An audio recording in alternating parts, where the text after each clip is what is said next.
بالله من الشيطان الرجيم. بسم الله الرحمن الرحيم. وقال الذين كفروا لا تسمعوا لهذا القرآن والغوا فيه لعلكم تغلبون. ولنذيقن الذين كفروا عذابا شديدا ولنجزينهم أسوأ الذي كانوا يعملون. ذلك جزاء أعداء الله النار لهم فيها دار الخلد جزاء بما كانوا بآياتنا يجحدون. وقال الذين كفروا ربنا أرنا الذين أضلانا من الجن والإنس نجعلهما تحت أقدامنا ليكونا من الأسفلين. إن الذين قالوا ربنا الله ثم استقاموا تتنزل عليهم الملائكة ألا تخافوا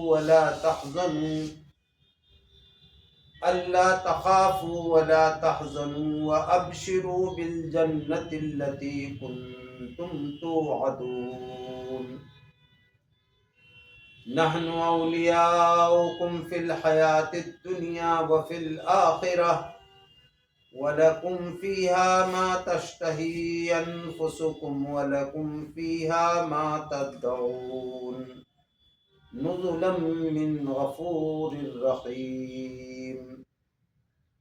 ومن أحسن قولا ممن دعا إلى الله وعمل صالحا وقال إنني من المسلمين. ولا تستوي الحسنة ولا السيئة ادفع بالتي هي أحسن فإذا الذي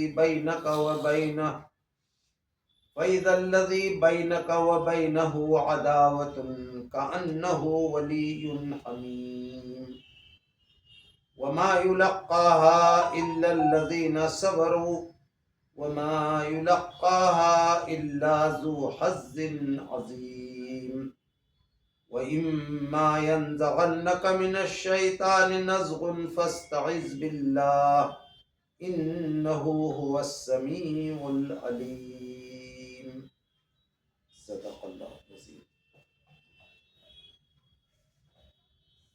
محترم حضرات، میں نے آپ سب کے سامنے سورہ حامیم سجدہ سے کچھ آیات پڑھی.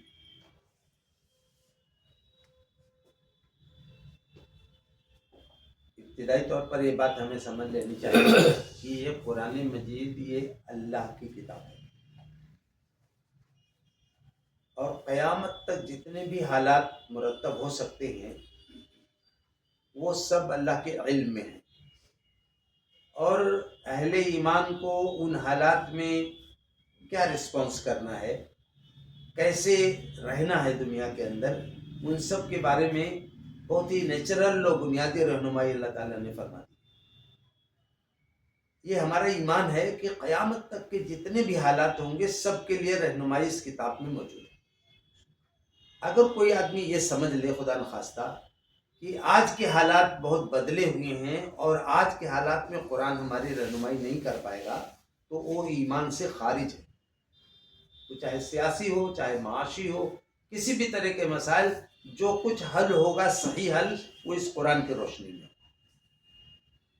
یہ مسلمانوں کے لیے بہت ہی ذلت کی بات ہے، بہت ہی افسوس کی بات ہے کہ وہ یہ سمجھنے لگے ہیں کہیں کہیں کہ اس زمانے میں قرآن ہمارے مسائل کو کیسے حل کر سکتا ہے، جبکہ یہ 1500 سال پہلے نازل ہوا ہے، حالات بہت بدل چکے ہیں. جبکہ انہیں یہ سمجھ لینا چاہیے کہ قرآن اللہ کی آخری کتاب ہے. قیامت تک جتنے بھی اپ ڈاؤنس ہوں گے ہیومن سوسائٹی میں، ان سب کے لیے یہ قرآن ہماری رہنمائی کے لیے کافی اور شافی. دوسری بہت اہم بات یہ ہے کہ قرآن کا ایک اسلوب ہے کہ پہلے قرآن سچویشن بیان کرتا ہے، اس کے بعد اس سچویشن میں کیا سلوشن ہے وہ بیان کرتا ہے. یہاں یہ ٹکڑا میں نے آپ کو سامنے پڑھا، اس میں بھی بالکل یہی ترتیب ہے. اگر آپ سورہ صف پڑھیں گے تو سورہ صف میں جو دوسرا رکوع ہے اس سے 2 آیت پہلے سے اللہ تعالیٰ نے سچویشن بیان کیا ہے، اس کے بعد حل بیان کیا ہے. تو وہ آیات اس وقت میں نہیں لے رہا ہوں، یہاں میں آپ کو بتا رہا ہوں کہ آپ پورے قرآن میں جہاں کہیں بھی پڑھیں گے تو اللہ تعالیٰ نے پہلے سچویشن بیان کیا ہے، اس کے بعد سلوشن بیان کیا ہے، حل کیا ہے اس کا. یہاں بھی اللہ تعالیٰ نے یہ ترتیب اختیار فرمائی اور یہ بہت فطری ترتیب ہے کہ جو حل پیش کیا جا رہا ہے اگر یہ بتائے بغیر کہ حالات کیا ہیں تو آدمی کنفیوز بھی ہو سکتا ہے. تو پہلے اللہ تعالیٰ سچویشن بیان کر رہے ہیں. سچویشن کیا ہے؟ اب آپ ذرا سا غور سے دیکھیں گے تو ہمارے ملک کے جو حالات ہیں کچھ نہ کچھ اسی طرف جا رہے ہیں. جو سچویشن اللہ نے یہاں بیان کی ہے ہمارے ملک کے حالات بھی کچھ اسی سمت جا رہے ہیں. اس لیے مجھے لگتا ہے کہ منوان تو وہ حالات نہیں ہیں جو ان آیتوں میں ہیں، لیکن ملک کے جو شرپسند ہیں ملک کے ماحول کو، جو پولیٹیکل کلائمیٹ ہے، سوشل کلائمیٹ ہے، جو ماحول ہے اس کو اسی طرف لے جانے کی کوشش کریں. اب آپ دیکھیں سچویشن کیا ہے. اللہ نے فرمایا وَقَالَ الَّذِينَ كَفَرُوا لَا تَسْمَعُوا لِهَذَا الْقُرْآنِ وَالْغَوْا فِيهِ لَعَلَّكُمْ تَغْلِبُونَ. یہ سورہ حامیم سجدہ ہے، مکی سورہ ہے اور مکے کے درمیان کے دور میں تقریباً نازل ہوئی ہے. سخت مخالفت شروع ہو گئی تھی. جو اللہ کے نبی صلی اللہ علیہ وسلم کے علاوہ اور جو لوگ تھے سب پہ مار پیٹ بھی شروع کر چکے تھے. وہ ہر طرح کی ایڑی چوٹی کا زور لگا رہے تھے. اللہ کے نبی صلی اللہ علیہ وسلم کے اس مشن کو روکنے کے لیے جو بھی ان کے بس میں تھا وہ کرنا چاہ رہے تھے. وہ ایک دن ان لوگوں کی ایک بہت امپورٹنٹ میٹنگ کی انہوں نے کہ یہ جو سیلاب اسلام کا بڑھ رہا ہے اس کو کیسے روکا جائے. ہر گھر کا کوئی نہ کوئی آدمی، کوئی نہ کوئی عورت ایمان لا رہی تھی. تو انہوں نے اس کے لیے بہت امپورٹنٹ میٹنگ کی. اس میں ابو جہل بھی تھا، ولید بھی تھا اور ابو لہب اور تمام بڑے بڑے سردار مکے کے موجود تھے. تو کچھ لوگوں نے کہا کہ اس کو جادوگر کہہ کے مشہور کیا جائے، کسی نے کہا اس کو شاعر کہا جائے، کسی نے کہا کہ اس کو کاہن کہہ دیا جائے. تو اس میں ولید جو تھا وہ سب سے معمر تھا اور مکے میں اس کا بڑا وقار تھا. اللہ کے نبی صلی اللہ علیہ وسلم اس کو چچا کہتے تھے. اس وقت کعبے سے تھوڑی دور پہ میٹنگ چل رہی تھی. ولید نے دیکھا کہ محمد صلی اللہ علیہ وسلم کو یہی ہے، نماز پڑھ رہے تھے آپ. تو ولید نے کہا ایسا کرو تم لوگ تھوڑی دیر رکو، میں محمد سے بات کر لیتا ہوں، دیکھتا ہوں کہ کوئی بات بن ہی جائے. تو وہ آیا. اللہ کے نبی صلی اللہ علیہ وسلم نماز پڑھ چکے. تو اس نے کہا بیٹے بھتیجے ہمیں تم سے بڑی امیدیں وابستہ تھیں. ہم سمجھ رہے تھے کہ تمہاری قیادت میں، تمہارے فراست سے، تمہاری دور اندیشی سے قریش کے بھی دن پھر جائیں گے. قریش پورے عرب میں اپنا ایک وقار اسٹینڈ کر سکتے ہیں، اسٹیبلش کر سکتے ہیں. لیکن تم نے اپنی قوم کو بڑی مصیبت میں ڈال دیا ہے. تم نے ایسی باتیں کہنی شروع کر دی ہیں کہ جس نے قوم میں ایک جھگڑا پیدا کر دیا ہے. تو یہ تم سب کیوں کرنا چاہتے ہو؟ کیا تم قوم کے سردار بننا چاہتے ہو؟ تو اس نے کہا کہ یہ قریش کے لوگوں کی بڑی خوش بختی ہوگی، خوش قسمتی ہوگی کہ ان کا سردار محمد جیسا ہو. بس تم یہ جو ہمارے بتوں کے بارے میں باتیں کہہ رہے ہو کہ یہ کسی نفع اور نقصان کے مالک نہیں ہے، یہ باتیں کہنا چھوڑ دو تو ہم تمہیں اپنا سردار ماننے کو تیار. پھر کہا کہ کیا یہ تم اس لیے کرنا چاہتے ہو کہ تم دولت مند ہو جاؤ؟ تو میں تمہیں یقین دلاتا ہوں کہ مکے کے لوگوں کی بڑی خوش قسمتی ہوگی ہے. وہ جانتے بھی تھے کہ یہ یتیموں کے ہمدرد ہیں، بیواؤں کی خبر گیری کرتے ہیں، مسافروں کی مدد کرتے ہیں. تو اس نے کہا کہ ہم مکے کی دولت تمہارے قدموں میں ڈھیر کرتے تھے، بس یہ بات نہ کہو تو ہم تمہیں دولت سے مالا مال کریں. تو اس نے 4 باتیں کی. اس میں تیسری بات اس نے کہی کہ اگر تم کسی خوبصورت لڑکی سے شادی کرنا چاہتے ہو تو وہ لڑکی بڑی خوش نصیب ہوگی جسے محمد جیسا شوہر ملے. تو تم بس اشارہ کرو، ہم وہ فیصلہ کر دیتے. پھر آخر بات کہی اگر تمہیں کوئی بیماری لاحق ہے، جنون ہے، پاگل پن ہے یا اور کوئی چیز ہے، کوئی آسیب ہے تو ہم اپنے خرچ پہ تمہارا علاج کرائیں گے. بس یہ باتیں نہ ہو. اللہ کے نبی صلی اللہ علیہ وسلم نے کہا چچا جان آپ اپنی باتیں کہہ چکے؟ تو اس نے کہا ہاں میں اپنی بات کہہ چکا. پھر آپ نے یہ سورہ حامیم سجدہ پڑھا اور جہاں تک میں نے ابھی پڑھا ہے آپ کے سامنے وہاں تک پڑھا. اس کے بعد ایک آیت ہے آیت سجدہ، وہ میں نے نہیں پڑھی. تو آیت سجدہ تک پڑھ کر کے آپ نے سجدہ کیا. سجدہ کرنے کے بعد آپ نے کہا چچا آپ نے جو سوالات کیے تھے میری طرف سے یہ جواب. اس کے بارے میں حدیث میں آتا ہے ایسے ہاتھ دونوں ٹیک لگائے ہوئے سنتا رہا اور پھر اس کے بعد اٹھ کے چلا گیا. جا کر کے جب وہاں میٹنگ جہاں میں پوری منڈلی بیٹھی تھی وہاں پہنچنے والا تھا تب تک ابو جہل نے کہا ولید کا چہرہ یہ وہ نہیں ہے جو لے کے گیا تھا یہاں سے. یعنی اس کے چہرے پہ زبردست اثرات پڑے حضور کے اس جواب. پھر اس نے جا کے وہاں بات کہی. اس نے کہا دیکھو میرا خیال یہ ہے، میری رائے یہ ہے کہ محمد کو ان کے ہاتھ پہ چھوڑ. اگر یہ دین غالب آ گیا تو تمہارے اپنے خاندان کے ایک فرد کا دین دنیا میں غالب ہو جائے گا، تمہیں کوئی نقصان نہیں. لیکن اگر عوام نے ان کو قتل کر دیا، ان کو کچل دیا، تو کم سے کم اپنے کسی فرد کے قتل کا الزام تمہارے اوپر نہیں آئے گا. ابو جہل نے کہا ولید لگتا ہے محمد کا جادو تم پر بھی چل. یہ ہے وہ پس منظر جس میں یہ سورہ نازل ہوئی. اب حالات کیا تھے کہ وہ لوگوں نے فیصلہ کیا کیا کہ اس قرآن کو ہرگز ہرگز نہ سنو. وقال الذین کفروا لا تسمعوا لهذا القرآن، کفار کہتے ہیں کہ اس قرآن کو ہرگز ہرگز نہ سنو. وَلَغَوْا فِيهِ، اور اگر کوئی پڑھنے کی ہمت کر بھی لے تو جب کوئی پڑھنے لگے تو شور و ہنگامہ کرو تاکہ کوئی اس کے بات کو سن نہ سکے. لعلکم تغلبون، شاید کہ اسی طرح تم کامیاب ہو جاؤ. یہ ایک تو یہ بات ہے کہ یہ میں نے جیسا عرض کیا کہ 1500 سال پہلے کا کفر ہے جو کہہ رہا ہے قرآن نہیں سنا جانا چاہیے، قرآن نہیں پڑھا جانا چاہیے. آج 1500 سال بعد کے کفر کو آپ کیا سمجھ رہے ہیں؟ کیا یہ وہی بات نہیں کہہ رہا ہے؟ بڑے بڑے ممالک ویسٹ کے ایسٹ کے جو شیطان کے ایجنڈے پہ کام کر رہے ہیں وہ یہی کہہ رہے ہیں کہ قرآن کی بات نہیں ہونی چاہیے، قرآن کو نہیں پڑھا جانا چاہیے. قرآن ریڈیکلائزیشن پھیلا رہا ہے، قرآن فنڈامنٹلزم کو ڈیولپ کر رہا ہے. یہ باتیں آج بھی کہی جا رہی ہیں. ابھی آپ نے سنا ہوگا چند سال پہلے کہ قرآن کی 26 آیتوں پہ پابندی لگانے کا مطالبہ کر رہے ہیں. تو جو باتیں کل 1500 سال پہلے کفار مکہ کہہ رہے تھے وہی باتیں آج بھی لوگ کہہ رہے ہیں. ایک دم وہ حالات نہیں ہیں اس وقت کی آپ کو قرآن پڑھنے پہ پابندی لگا دی جائے، لیکن بہرحال لے جانا چاہتے ہیں اسی طرح. تو میں نے یہ آیتیں اس لیے منتخب کی ہیں کہ ہم یہ سمجھ لیں کہ یہ قرآن آج کے حالات میں ہمیں گائیڈ کر رہا ہے. تو حالات بتائے گئے کہ یہ کہتے ہیں کہ قرآن نہ پڑھا جائے اور پڑھنے کی کوئی ہمت کرے تو سنو نہیں، اور کوئی پڑھنے لگے تو شور و ہنگامہ کرو تاکہ قرآن کوئی سن نہ سکے. اچھا ان کو بھی معلوم ہے کہ قرآن پڑھا جائے گا اور قرآن سنا جائے گا تو رزلٹ آ کے رہے گا کچھ. تو وہ یہ کہہ رہے ہیں کہ شور و ہنگامہ کرو کیونکہ قرآن کا کوئی جواب نہیں ہے ان کے پاس. قرآن جو لٹریچر پیش کر رہا ہے، کوئی ادب پیش کر رہا ہے، قرآن جو خبریں پیش کر رہا ہے، قرآن کائنات کی نشانیوں میں جو گفتگو کر رہا ہے، اس کا کوئی جواب نہیں ہے ان کے پاس. لٹریچر کا حال ہے کہ بہت بڑے شاعر لبید تھے، وہ بہت بڑے شاعر تھے، تو ایمان لے آئے. پھر لوگوں نے ان سے کہا کہ تم نے شاعری ترک کر دی. کہا کہ کیا قرآن کے بعد بھی کسی شاعری کی کوئی ضرورت؟ یہ قرآن اتنا اونچا کلام، اس میں جو خبریں بیان کی گئی ہیں قیامت تک کے حالات بیان کیے گئے. یہاں میں آپ لوگوں کو صرف اشارتاً کہہ دیتا ہوں، قیامت کی ایک بڑی نشانی قرآن مجید میں بیان ہوئی ہے. یہ قرآن کہہ رہا ہے، یہ کسی صوفی صاحب و مولوی صاحب کی بات نہیں ہے. قرآن نے کہا کہ جب قیامت آئے گی تو سمندروں میں آگ لگا دی جائے گی.